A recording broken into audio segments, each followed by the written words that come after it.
ఆంధ్రాలో Pokiri cinema dialogue ఒకటి గుర్తుంది కదా, ఏదైతే ప్రకాష్ రాజు ఏముంది నేను ఎవడో ఒక సినిమా ఇదే రాజకీయ నాయకుడి పేరు చెప్తాను, ముందు వాడికి నాకే సంబంధం ఉండదు, కానీ వాడు మాత్రం మీ పోలీసులు అందరూ దాని వెనకాల తిరుగుతారు, అసలు కేసు పక్కకు పోద్ది, మీ దేశంలో దరిద్రం అదేరా అని చెప్తాడు. మన రాష్ట్రంలో ఇప్పుడు అదే దరిద్రం నడుస్తుంది.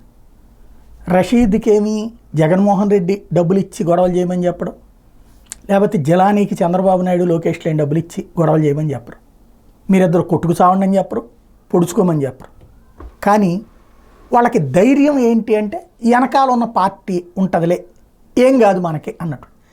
ఆ ధైర్యం ఎప్పుడు పోతుంది? తప్పు చేసేవాడు ఎవడైనా సరే మన పార్టీ ఒప్పుకోదు, మనమైనా ఒప్పుకోదు అనేటువంటి ధైర్యం రావాలి, అలాంటి భయం రావాలి.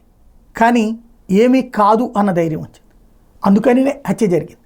ఇప్పుడు జరుగుతున్నటువంటి విధ్వంసాలన్నిటికీ ఏంటి కారణం? బేసిక్గా ఆంధ్రప్రదేశ్లో ప్రతి విధ్వంసంలో చేసిన వాడే బాధితుడి మీద కేసు పెడుతున్నాడు, జైళ్ళకి పంపిస్తున్నారు, లేదా వాడు భయపడిపోయి ఆగిపోవాలి, కేసులు పెట్టకుండా ఉండాలి. కేసులు పెడితే అధికారులను బెదిరిస్తున్నారు. ఓ రకంగా చెప్పాలంటే రాష్ట్రంలో రాజకీయం నడిపిస్తోంది, అధికారం శాసిస్తోంది, వ్యవస్థలు నిర్వీర్యం అయిపోయినాయి, వాళ్ళ పని వాళ్ళు చేయట్లేదు. ఈ పరిణామమే అత్యంత ప్రమాదకరం.